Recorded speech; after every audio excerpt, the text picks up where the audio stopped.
Krishna, Krishna, Krishna, Krishna, Krishna, Krishna, Krishna, Hey, Krishna, Krishna, Krishna, Krishna, Krishna, Krishna, Krishna, Hey, Krishna, Krishna, Krishna, Krishna, Krishna, Krishna, Rakshamam, Krishna, Krishna, Krishna, Krishna, Krishna, Krishna, Pahimam, Rama Raghava, Rama Raghava, Rama Raghava, Rakshamam, Krishna Keshava, Krishna Keshava, Krishna Keshava, Pahimam.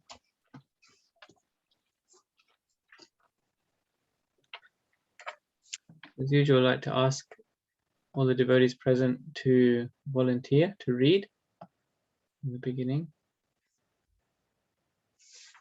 If you could put a number in the chat box so that we have a reading order, that would be awesome. Would anyone like to read first?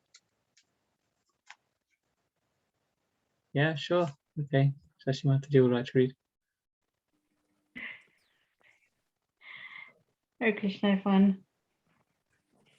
In this way, Vidyadhara got permission from Lord Krishna to return to the home in the higher planetary systems.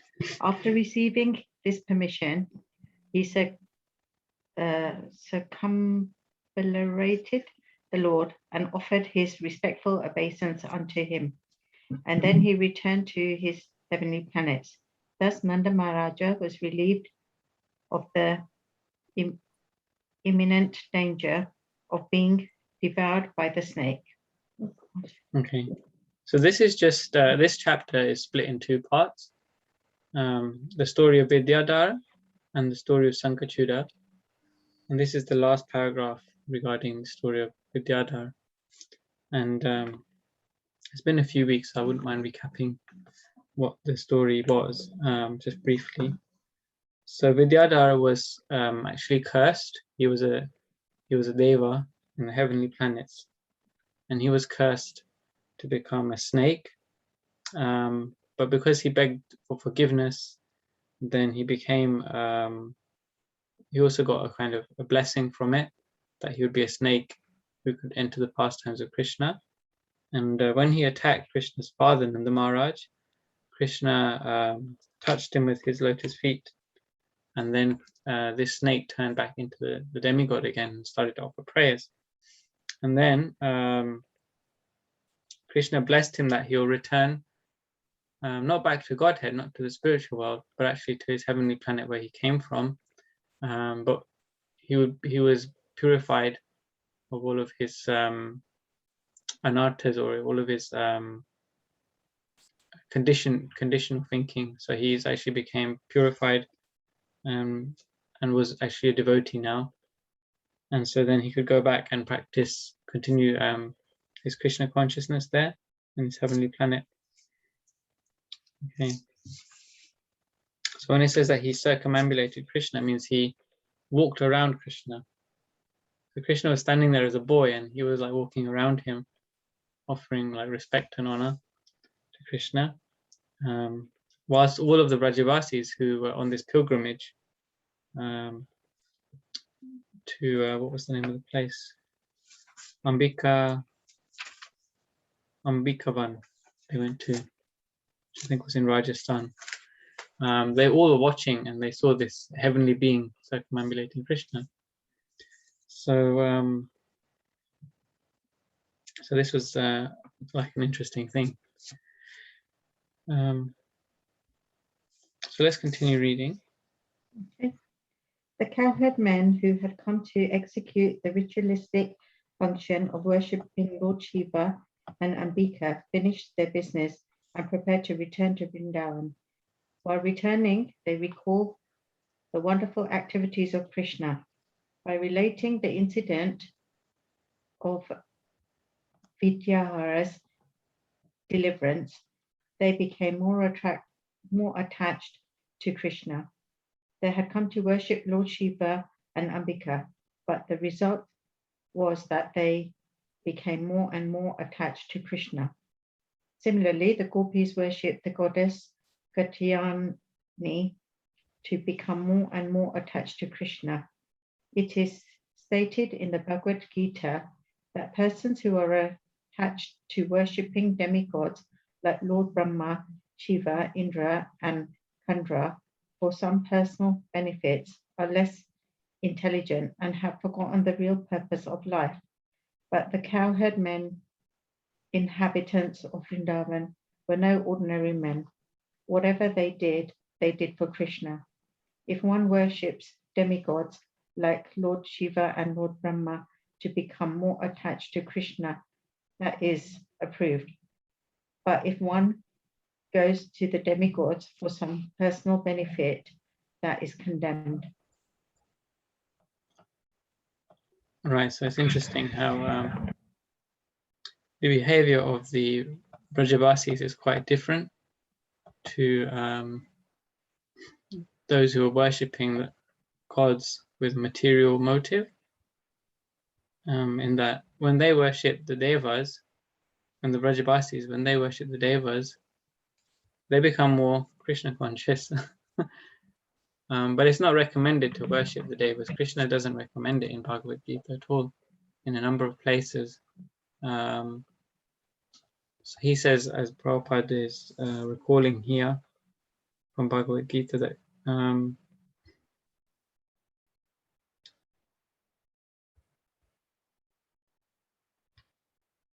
that those who worship Brahma, Shiva, Indra, Chandra for some personal benefit are less intelligent and have forgotten the real purpose of life. Because if like ordinary people like us worship the devas, then we can become inspired to gain material opulences, and that's actually not the purpose of life. The purpose of life is actually to come out of this samsara, of this material world, and go back to the spiritual world. And we can only do that by worshipping Krishna.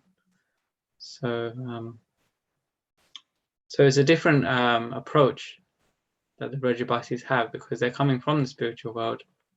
And even when they worship the devas, still they become more Krishna conscious.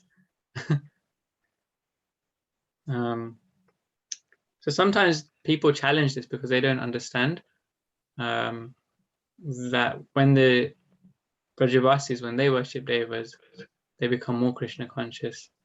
They take it that if the Brajavasis can worship devas, then we can also, and we can fulfill all our material desires in that way. But actually, it says here, and in the Srimad Bhagavatam, it says that they became more Krishna conscious as a result, and that wouldn't necessarily happen to us if we copied them. Yeah. So this is interesting because they went to this place of pilgrimage to worship Ambika and Mahadev, but Krishna saved them, or Krishna saved Nanda Maharaj, who's the leader of all the Brajavasis, his father. He saved them, and that's why they again became more Krishna conscious. So that was actually what happened. They witnessed Krishna being worshipped by this deva, and they had more love for Krishna. Their love for Krishna increased. So we may not necessarily get that same experience if we go to these holy places, where we see everyone offering reverence to the devas. More likely we'll also feel that reverence as well. So it's recommended we go to the holy places of Krishna, such as, what holy places can you name? So many holy places of Krishna's pastimes. Mayapur? Mayapur, yeah, that's the pastime place of Lord Chaitanya. Right. Anyone else?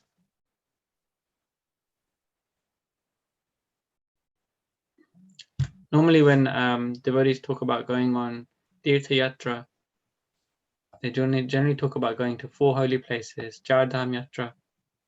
Yeah? You know what these 4 places are? Okay, we're about to find out. Does anyone know what the Char Dham Yatra is? Okay, so one of them is Jagannath Puri, one of them is Dwarka, one of them is Mathura, and one of them is, I believe, Rameshwaram, where Lord Ram had his pastimes. So in all 4 corners of India, there are significant holy places. Yeah. Correct me if I'm wrong. Those were the 4 that I could recall. So these are kind of key places connected with the Lord's pastimes.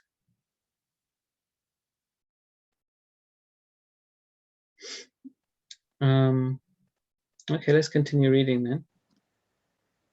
After this incident, on a very pleasant night, Krishna and his elder brother Balarama, who were inconceivably powerful, went into the forest of Vrindavan.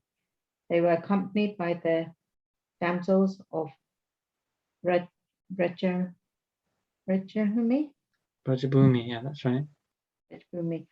and they began to enjoy their company. The young damsels of Raja were very nicely dressed and anointed with pulp of sandalwood and decorated with flowers. The moon was shining in the sky, surrounded by glittering stars.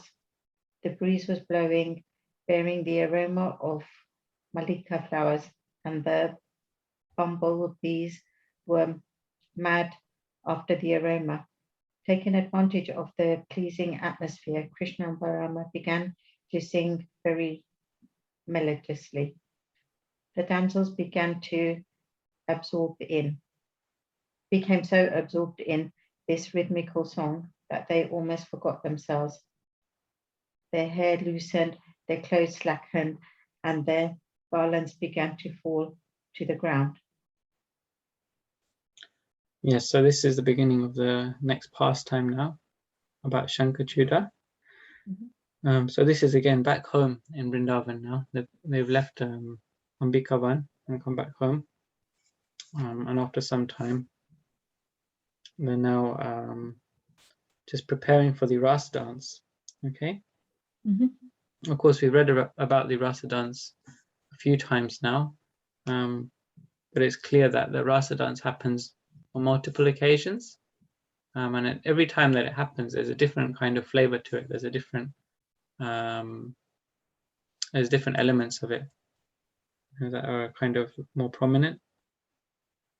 Okay, so sometimes we read that like the Rasa dance would happen with a swing festival, or other times it would happen with a boat festival, and other times it would happen with Krishna and the gopis playing in the river Yamuna, and different things like that. Sometimes they would play Hori, and they would have the those what do you call them? They have like these sprays, right? You've seen them in India, where they fill with colored powder and water, and they shoot these sprays of colors. So that pastime originates in Vrindavan. So different things like that they would have every time the Rasa dance was performed. And here's just an introduction to that. So explaining how the gopis are so nicely dressed, huh?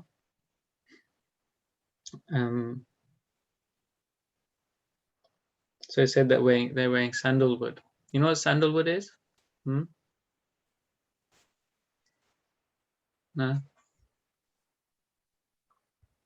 Like yellow powder. But I think it does come in a block form as well. Yeah, it's like a powder you get. It's supposed to be really cooling. Gopi Chandan. Gopi Chandan, yeah, that's right. Or it's also, just known as Chandan or Malaya. Comes from a certain place called the Malaya Hills. It's famous for Gopi Chandan. But Gopi Chandan also comes from Vrindavan. And it's supposed to be cooling. Sandalwood has a cooling property. So when it's very hot, you see like sadhus, they're always wearing this chandan across their heads like this, isn't it? Right? And it's like a paste, and they kind of put it across their heads. So even at our temples, we have that in the morning. When you go and see the deities at 7 o'clock in the morning and have the Govinda Badi Purasham Darshan Arti, then they give you, after that, they give you Charnamrita, and they give you the perfume which Krishna was offered as prasadam, and also they give you chandan. Of course, here they only give you like a tiny little dot of chandan. But here it says the gopis, they were decorated, they were anointed with the pulp of sandalwood. So they were like decorated. You know, they would actually make decorative marks on their forehead or the other parts of their bodies with this chandan. Or they would write the names of Krishna, or they would, you know, make some patterns or designs or artwork with the chandan. You know, it's like a natural tattoo. Because when the sun's out, then it's hot, and then when the chandan rubs away, then you still got this, like, you know, decorative marks there. So in that way, they were dressed very nicely. They had flowers, different types of flowers in their hair, in their garlands, in their clothes, in their belt. Yeah, in different ways they would wear them in different styles. In particular, the Malika flower. Yeah, it's very fragrant. Does anyone know what Malika flower is? Is that jasmine? I think that's jasmine. I'm not 100% sure. Maybe someone knows better than me. Okay, could look it up later. And so there's these bumblebees that are also there. Now, along with the bumblebees creating this humming sound, I don't know about you guys, but I get quite scared when I hear that bumblebee sound. You know, but in Vrindavan, you never hear of that happening, even though there's so many incidents with the honeybee. Perhaps those honeybees don't sting. I don't know. I can imagine they don't sting anyone because they're devotees. So they have this pleasing sound, and actually they're considered to be chanting. These bees, these bumblebees, they're actually sages of the Vedas. They're sages who have studied the Vedas, and they're always vibrating the sounds of the Vedas through their humming. Has anyone been to the temple before at during the japa time? Like 5 in the morning, 5:30 in the morning? No? You should try it one day. It's quite an amazing experience. It's kind of an out of this world, surreal sort of experience. When you're in the temple room, especially if you just walk in at that time, you know, because you can hear everybody chanting in the temple, Hare Krishna, Krishna Krishna, Hare Hare, Hare Ram, Ram Ram, Hare Hare, on their beats. And there's like 20, 30, 40 people, could be. If you go on a festival day, then 50, 60, 70 people, however many. And you just hear this, because everyone's chanting at the same time, you just hear this humming sound. It's just like, you know, it is like that. So here you have all these bees, you know, they're all chanting the Vedas, the hymns of the Vedas, and they have this sound. And then on top of that, Krishna and Balaram, they're singing and playing their flutes. They both have flutes, and they're playing flutes. Yeah. And then the damsels, it says, become so absorbed in their rhythmical song that they forget themselves. Yeah. So this is the environment of Vrindavan. This paragraph is introducing to us. Okay. Okay. Would someone else like to read? Hare Krishna, Prabhuji. Hare Krishna. Krishna. I just have a question. Yes. Before. So that you know the gopi chandan, you get them in a little like a box or something. Yeah. So is gopi chandan different to tilak then, or you can use that for tilak, or it's something different? Yeah, that is the same thing. That's what we use for tilak. That bar, you get like a bar of it. Yeah. Yeah. Yeah. And what you do, you put a few drops of water on your palm, on your left palm, and then you take the chandan, the block, and you rub it on your palm, and that makes a paste. And when that paste is not exactly creamy, I would say probably like milky or like a lotion kind of texture, then you can use that and put a tilak on with that. Yeah. Okay, and that can be used as, like you were saying, across the forehead as well. Yeah, that can also be used as chandan. So the chandan that they give you in the temple, they offer that to the deities first. Yeah. And then they give it as prasadam to us. So that's how they do it in the temple. Thank you. Yeah.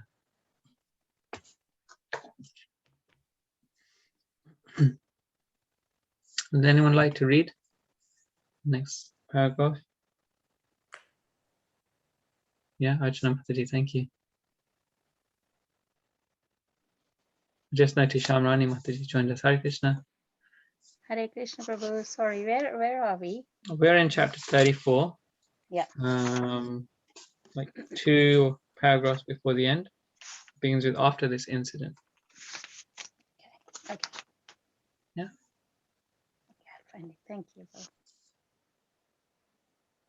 So we are on at the time, isn't it? While Krishna. Oh, sorry. Yeah. It's the very last paragraph. Yeah. At the time, while Krishna, Balrama, and themselves were so much absorbed, almost in the madness, a demonic associate of Krishna, Kuvera, the treasurer of the heavenly planets, appeared on the scene. The demon's name was Sakakuda because on his head there Shankachuda. was a Sankachuda, sorry. Yeah. Because on his head there was a valuable jewel resembling a conch shell. Just as the two sons of Kuvera had been puffed up over their wealth and opulence and did not care for Nanda Muni's presence, this Sankachuda was also puffed up over material opulence. He thought that Krishna and Balrama were two ordinary cowherd boys enjoying the company of many beautiful girls. Generally, in the material world, a person with riches thinks that all beautiful women should be enjoyed by him. Sankachuda also thought that since he belonged to the rich community of Kuvera, he, not Krishna and Balrama, should enjoy the company of so many beautiful girls. He therefore decided to take charge of them. He appeared before Krishna, Balrama, and themselves of Raja and began to lead the girls away to the north. He commanded them as he were their proprietor and husband, despite the presence of Krishna and Balrama.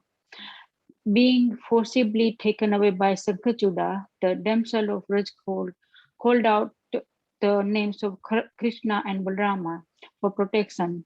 The two brothers immediately began to follow them, taking up big logs of sala wood in their hands. Don't be afraid, they called the gopis. We are coming at once to chastise this demon. Very quickly, they reached Sankachuda. Thinking the brothers too powerful, Sankachuda left the company of the gopis and ran in the fear of his life. But Krishna would not let him go. He entrusted the gopis to the care of Balrama and followed Sankachuda wherever he fled. Krishna wanted to take the valuable jewel resembling a conch shell from the head of the demon. After following him a very short distance, Krishna caught him, struck his head with his fist, and killed him. He then took the valuable jewel and returned. In the presence of all themselves of Raja, he presented the valuable jewel to his elder brother Balrama. Thus end the Bhaktivedanta purport of 34th chapter of Krishna, Vidyadhara liberated and the demon Sankachuda killed. Okay, so this last pastime of Shankachuda is summarized in one full paragraph. Yeah, from beginning to end. So we just described this beautiful scene of Vrindavan Dham. Yeah, but now the environment's changed because of the arrival of this unwanted guest, Shankachuda. Okay. So now a little bit of a description given about Shankachuda. So where has he come from? Which planet has he come from? He's not an earthly person. He's an alien. Comes from another planet.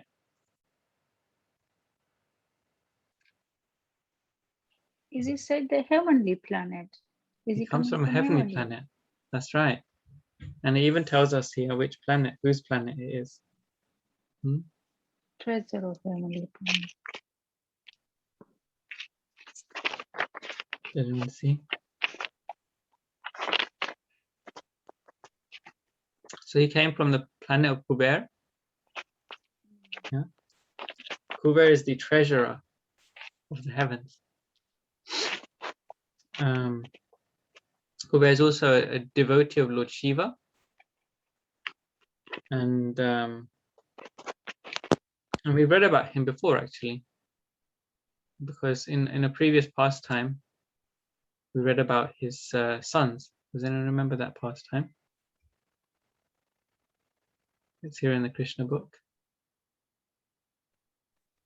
The two sons of Kuvera, Yes. uh, the two sons. Managriva and Nakuvera. Yeah, that's right. Well remembered, hey? Manigriva and Nal Kuber were the two sons of Kuber. Yeah. And so what pastime was that from? You can see a few smiles on the screen. And Smita Mataji Were got the there answer there. two trees in Nanda Maharaja's courtyard? Yes. There were two trees in the courtyard. And how did they become trees?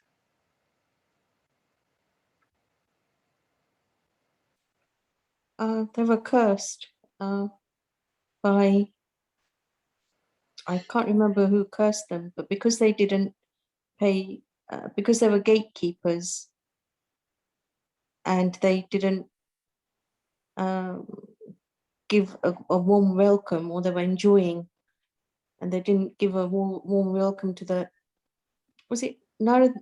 I can't remember who cursed them, but that person, they didn't give them, oh, Narad You're Muni almost cursed right. them. Yeah. Narad Muni cursed them. And Narad Muni cursed them. and he said that you'll be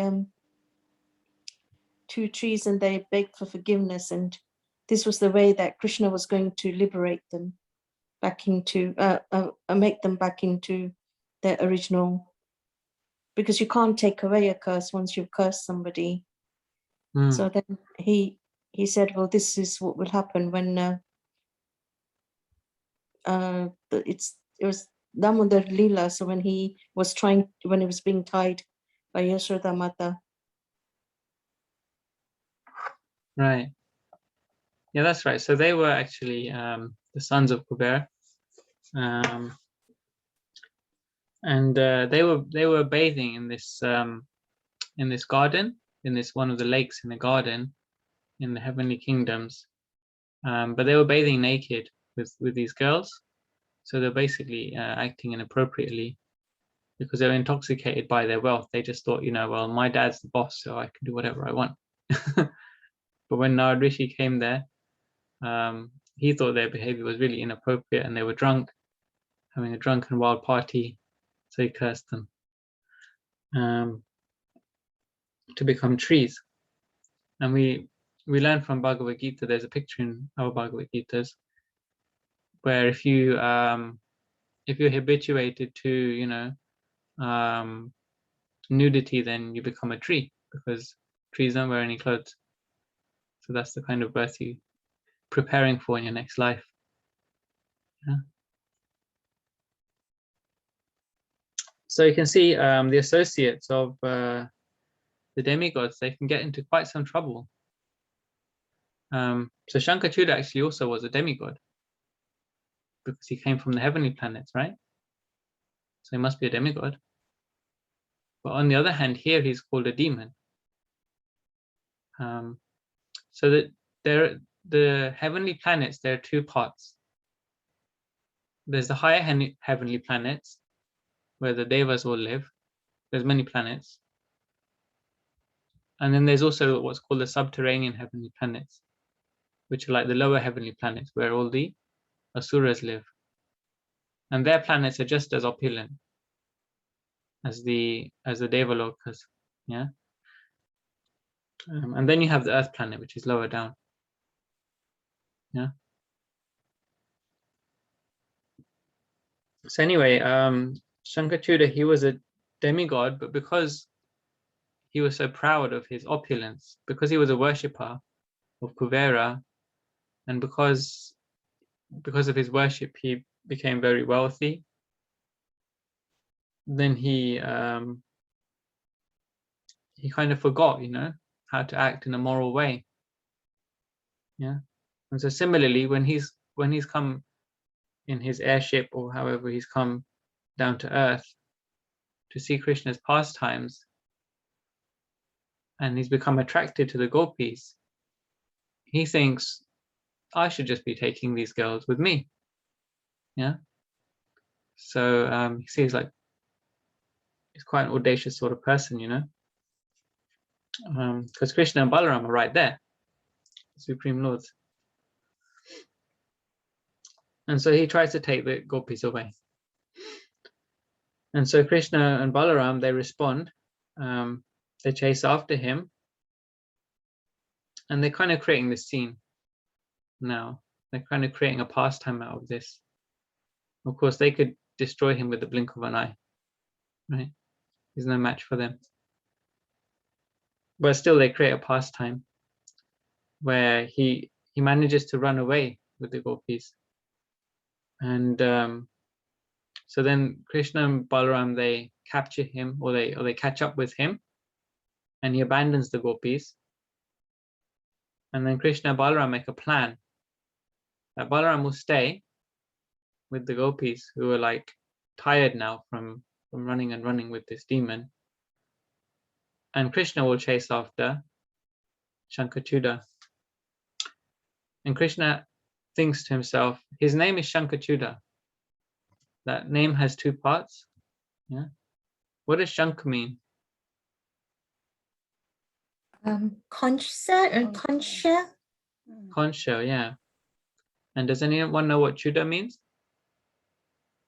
Is it the top? Yeah, it kind of means like the top of your head, or your hair. We have a ceremony in the Vedic samskars called Chuda Karan, which means like the shaving of the head. Right? The boys have this generally, this ceremony. Yeah, Chuda Karan. So the same word Chuda is here. Yeah, Shankachuda. So basically, he's a demon who has embedded in his hair a jewel. He's a jewel-headed demon. And that jewel is the shape of a conch. Quite a unique looking guy, if you ever see him. My daughter has a fascination with unicorns right now, being 4 years old. So I kind of picture this guy, being like a guy with a kind of horn in his head sort of thing, with this like, crest jewel, with this kind of anyway, that's my own interpretation. So Krishna thinks, let me teach him a lesson. Let me teach Shankachuda a lesson, because he's so proud of his, his jeweled head. I'm going to remove that jewel from his head. See how happy he is about that. Right? So then Krishna starts to chase him. And he said that once Krishna catches him, he strikes him in the head.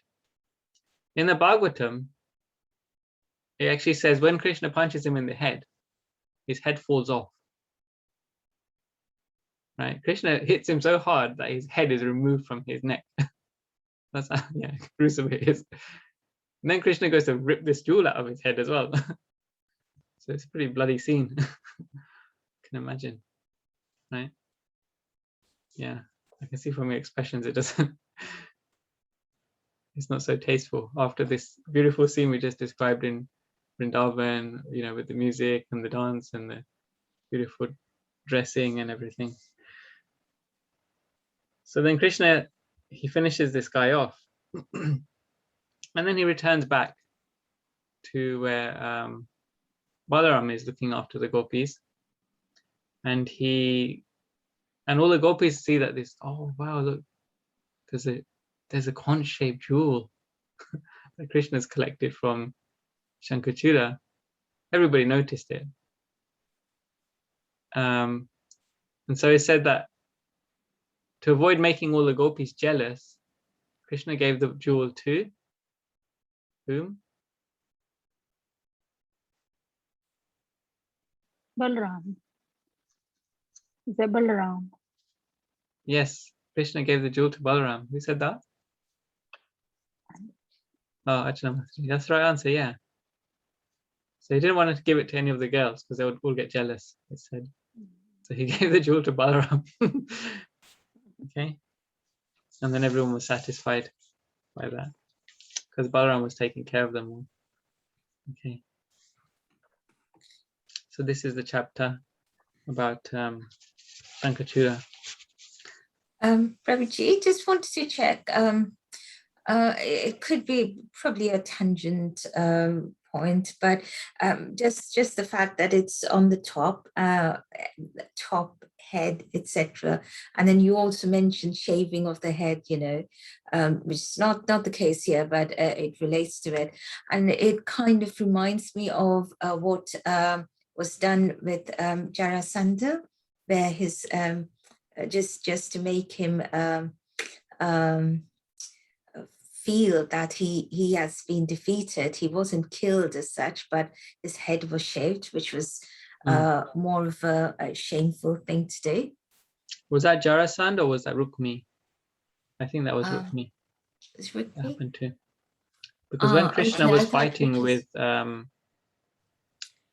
Rukmi to capture his because sister, Jarasandha, Rukmini, Rukmini begged that she doesn't kill her, that Krishna doesn't kill her brother.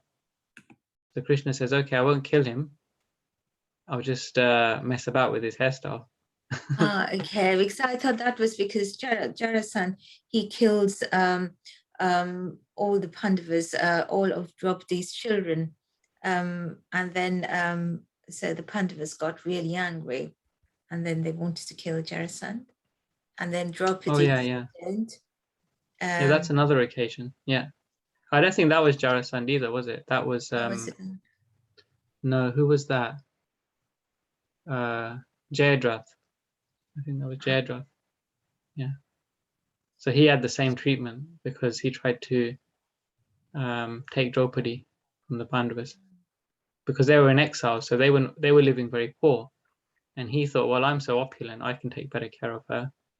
So he just took liberty to take her away, and so that's what happened to him.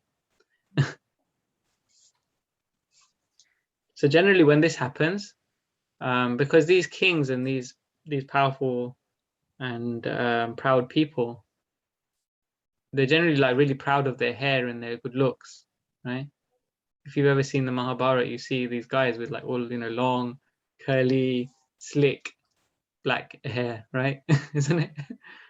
So they're all really like proud of their hair, right? This is actually this is why as monks shave their heads, because it removes that ego, that I have a certain style, I'm attached to my body. So that's why monks, they generally shave their heads from all different traditions. Yeah. So then when this happens, when their heads are shaved, they feel embarrassed to even go back to their kingdoms or their communities. They generally just stay in the forest, because the ego is so big. They can't stand to go back and look like a fool because they've been defeated. So therefore, Krishna says in Bhagavad Gita, dishonor is worse than. Does anyone know what Krishna says? For a Kshatriya, dishonor is worse than death. Krishna tells Arjuna in chapter 2. So that's how they would feel. They would feel like, I'd rather die than like have my hair cut off.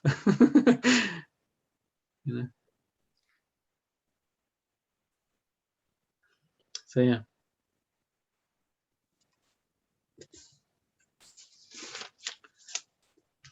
So any other comments, questions before we move on? Okay, thanks for that, Panchali. Would anyone like to read next? We're going to move on to chapter 35 now. So I can read, Prabhuji. Yeah, that'd be nice. Thanks.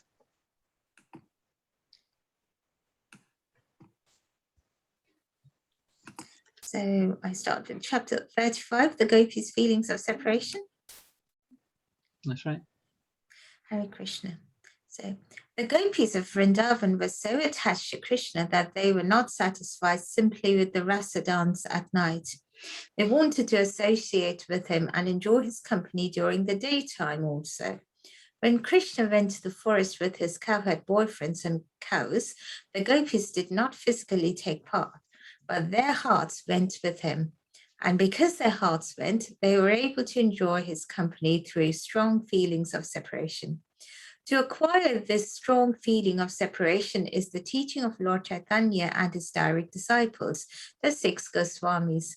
When we are not in physical contact with Krishna, we can associate with him like the gopis through feelings of separation.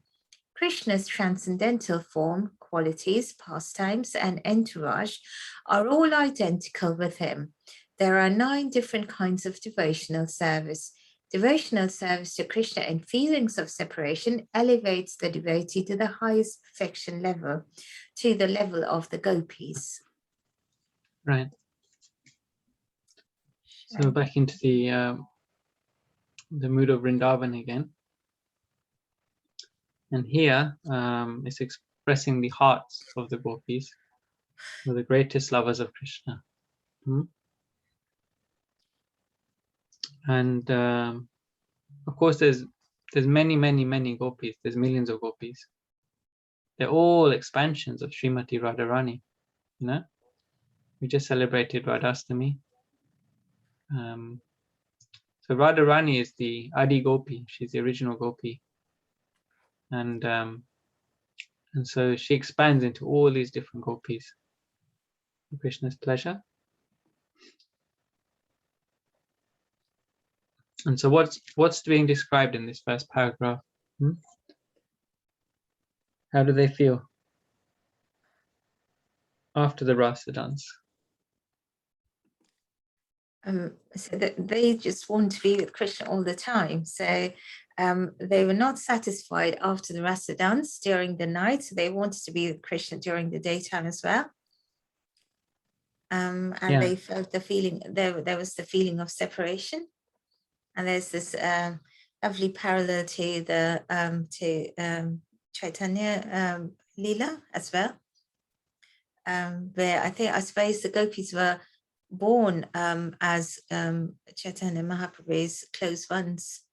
And that's because the gopis were always thinking that, you know, if only they were men, they could have been with Krishna all the time, rather than, you know, be at home. So Krishna granted them the wish of being born in Mahaprabhu Lila as men, so they can be with him all the time. Yeah, that's a nice summary explanation. Yes, because in the Krishna Lila, there are more female form devotees, and in the Gaura Lila, there's more male form devotees. Yeah, and specifically the 6 Goswamis. Srila Prabhupada points out the 6 Goswamis. Yeah, so you'll see if you go to our ISKCON temples, on the altar there's a picture of the 6 Goswamis. Has anyone seen that picture before? Who's seen that picture of the 6 Goswamis? Yeah. Okay. So look, if you look closely, if you haven't seen, you'll see that picture usually next to the different acharyas.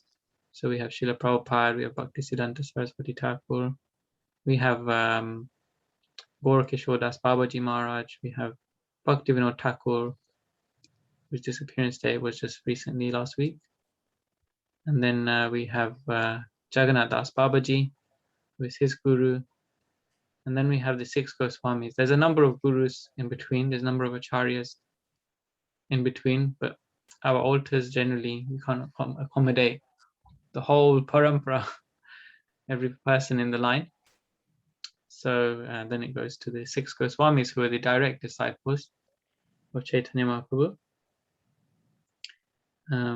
So these Goswamis, does anyone know the names of the Goswamis? Any of them? Sripa Goswami, Jiva Goswami, Sanatan Goswami, But, Okay.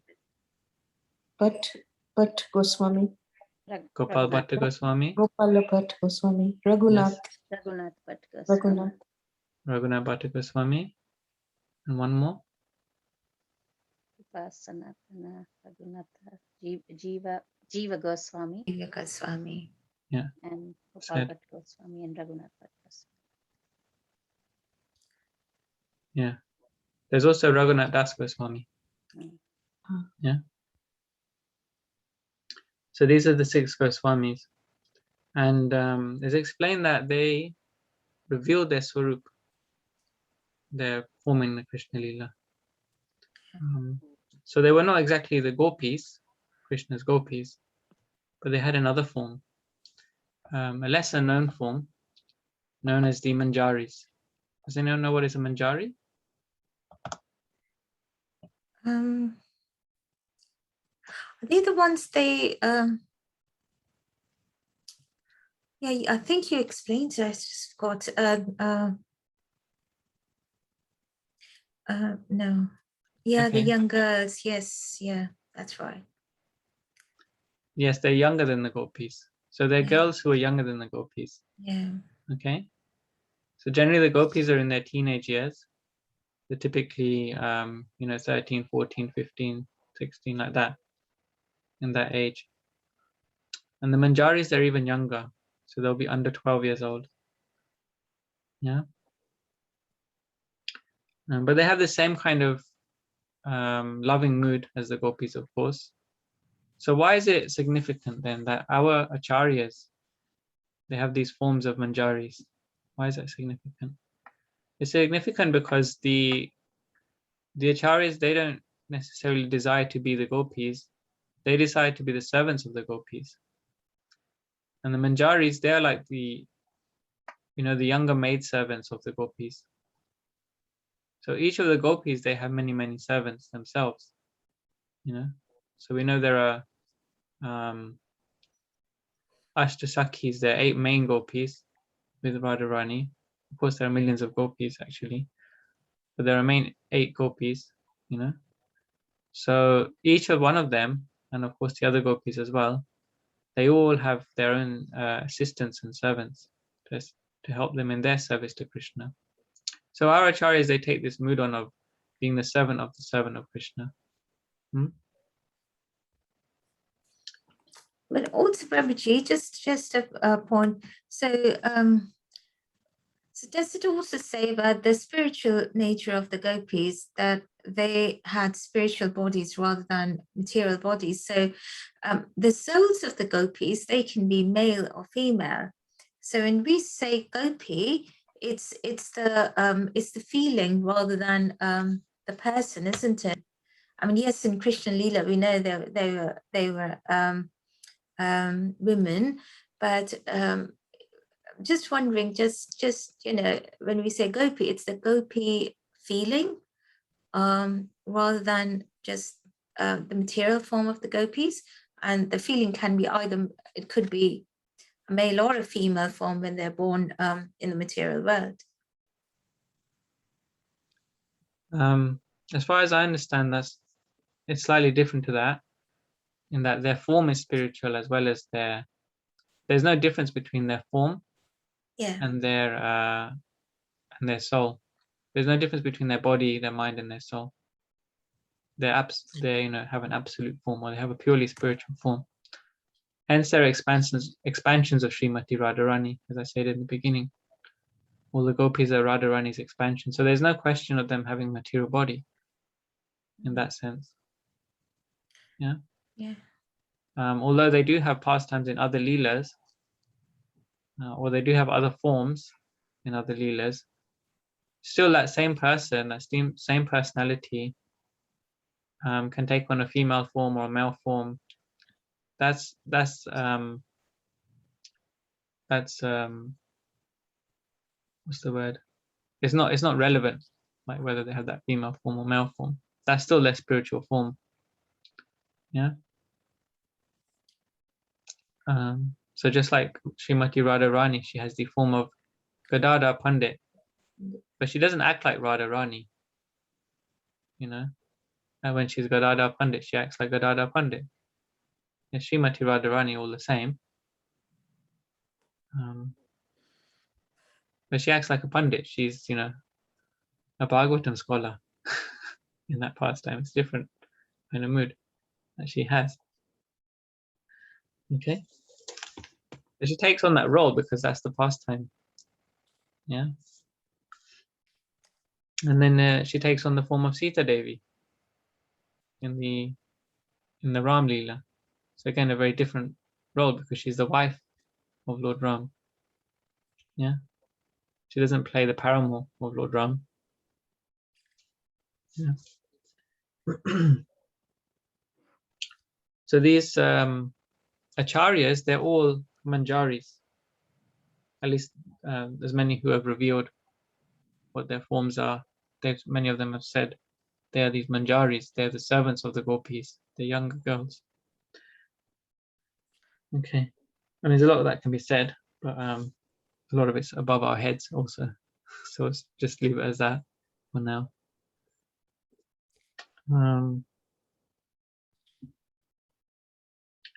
So why did we come onto this topic? Because it says here, to acquire this strong feeling of separation is the teaching of Lord Chaitanya and his direct disciples, the 6 Goswamis. So there's a specific song you might want to look up, which is interesting in this connection. It's called the Sat Goswami Ashtakam. It's a song about the Sat Goswamis or the 6 Goswamis. So Ashtakam is a prayer. We have the Damodar Ashtakam. There's also a Sat Goswami Ashtakam. And we can really learn a lot about the mood of these Goswamis from this prayer. Is really extraordinary. It's really something worth meditating upon. So just going to the last verse of this prayer, it says, Hey Radhe Brajadevi ke chalalite, He Nanda Suno Kuta, Shri Govardhana Kalpa, Padapa Tale, Kalindivane Kuta. And it continues. But it explains the love of these Goswamis that they have for Krishna, or even more specifically for Radharani, because they're calling Hey Radhe, they're calling Srimati Radharani Brajadevi ke, that she's the queen of Braj, and they're calling her associates Chalalite, yeah, and they're calling Krishna Hey Nanda Suno Kuto, where are you? Are you at Sri Govardhan? Are you at the base of the desire trees, or by the Kalindi, the Yamuna? Where are you? They're calling, you know. So this is what happens when we're chanting Hare Krishna in the right way. We're actually calling Krishna. Krishna, where are you? Krishna, where are you? Yeah. Prabhupada says that the pure devotees, well, let's say these pure devotees, the 6 Goswamis, even though they're actually associates of Krishna in the spiritual world, they're self-realized souls. They're not like, I know where Krishna is, you know, I'm a pure devotee. They don't have that mood.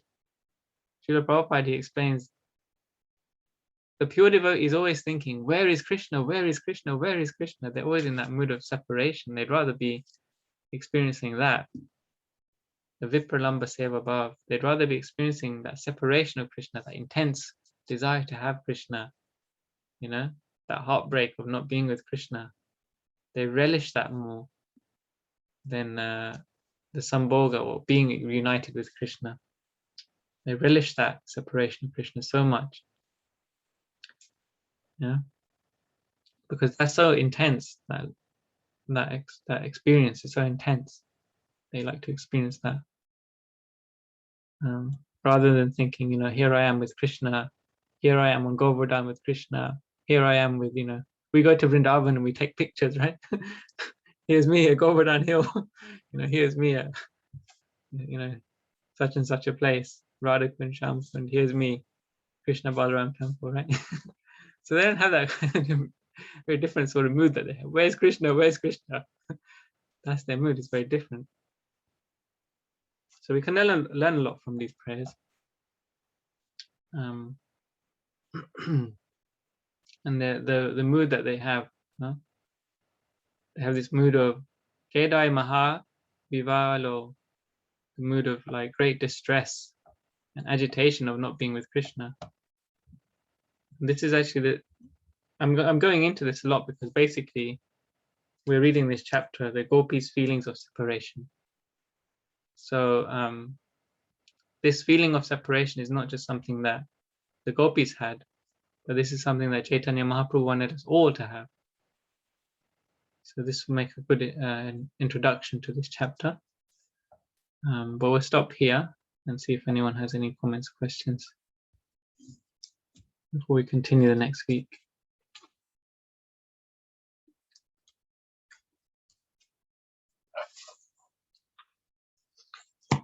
Hare Krishna Prabhu. Hare Krishna. Just want to say thanks, guys, for this class. It was nice, some nice things I learned in it. I wanted to ask, you know, these, you said for like each gopi there's a manjari, right? That's the pronunciation. Yeah, it's not necessarily a one-to-one relation. There could be many manjaris. Okay, I thought there was just 8 manjaris, but I guess there's more. Not sure why. Like there was that picture of that lotus where there's Radha Krishna in the center, and then there's like the petals with the top 8 gopis, and just in between them there's like the manjaris. So that's why I thought there was just top 8 manjaris. Yeah, there will be like the primary ones, just like Okay, Krishna yeah. has the main 8 gopis. Mm. But actually, spiritual world is like, it's unlimited, you And know. Who can count all the people there? sure. It's unlimited. And just heard that like the manjaris were what, the Goswamis? Yeah. Or the Goswamis were the manjaris, like the top 8. Sorry? I don't know where, I feel I've heard where like these 6 Goswamis were like the manjaris, the top 8 manjaris. Have you heard that anywhere? It's possible, yeah. But there were more than just the 6 Goswamis. There's 6 main Goswamis. There are also other Goswamis as well. Mm. So it doesn't like just stop there, you know. It's like I say, there's so many. Mm. You know, there's also Lokanath Goswami. There's also Bhugarbha Goswami. There's so many other Goswamis. There's Haridas Goswami. There's many Goswamis in Vrindavan. But we have the main 6, all disciples of Lord Chaitanya, direct disciples of Lord Chaitanya. Okay. But not only the 6 Goswamis, but also the more recent acharyas like Bhaktivinoda Thakur is also revealed that he's a manjari. Bhaktisiddhanta Saraswati Thakur revealed he was also a manjari. So it just goes on, you know. This is what Chaitanya Mahaprabhu is giving us. Great gift to be a servant of the gopis. If we can take that seriously. Yeah. Is that okay?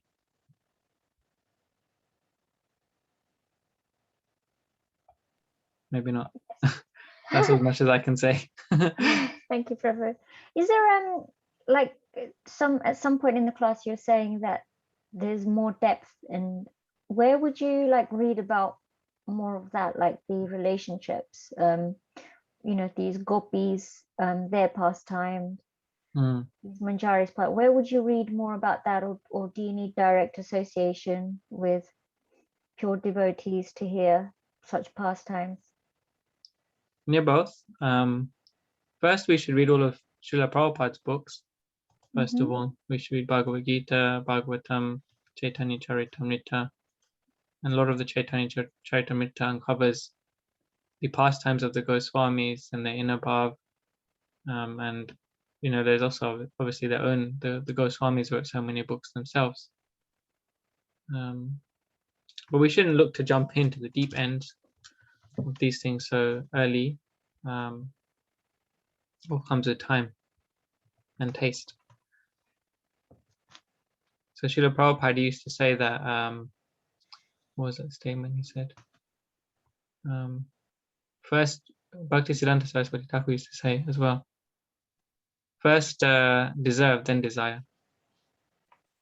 First deserve, then desire. So, do we deserve to be hearing about all these esoteric dealings of Radha Krishna, the gopis, and then also even the manjaris?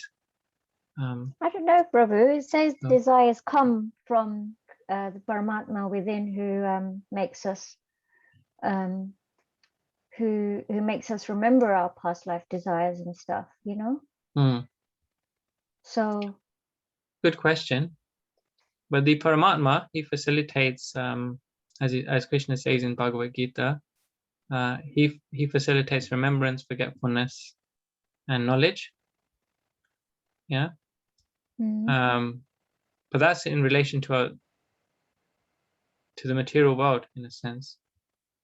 He reminds us of what our duties are in the material world. Okay. So that we can become Krishna conscious, so that we can use our duties to serve Krishna. So the Paramatma, there's no Paramatma in the spiritual world, actually. Paramatma is a lesser form of Krishna. Krishna says that in Bhagavad Gita at the end of chapter 10, when he talks about his opulences. He says, I maintain this whole material world by a fragment of my opulence. So he's talking about Paramatma. He's saying that Paramatma is just one fragment of him. So Krishna is on a much, much, much higher level. And so are his pastimes. Thank you, Prabhu. Yeah. So we have to follow what the acharyas, they tell us that first we have to deserve and then desire. And so the Guru, he will guide us to when we deserve to hear those pastimes. Yeah. Hope that's okay. Maybe it's not the answer you were hoping for. No, Prabhu, that's fine. This Paratma bit that you mentioned is connected to the material world desires, like the remembrance and forgetfulness. Yes, because there's no Paramatma in the spiritual world. Yeah. Because someone has a spiritual form, they're interacting with Krishna directly in front of them, face to face. There's no need for the Lord to be in the heart. The Lord's in our heart because we've forgotten who we are and where we are and what we're supposed to be doing. So the Paramatma gives us that. He reminds us who we are, what we're supposed to be doing, and where we're supposed to be going with that. Okay. And then if we don't connect with Paramatma, then at least we have the Guru. He's the external manifestation of Paramatma. So the Guru is also equal to Paramatma. The Guru will also tell us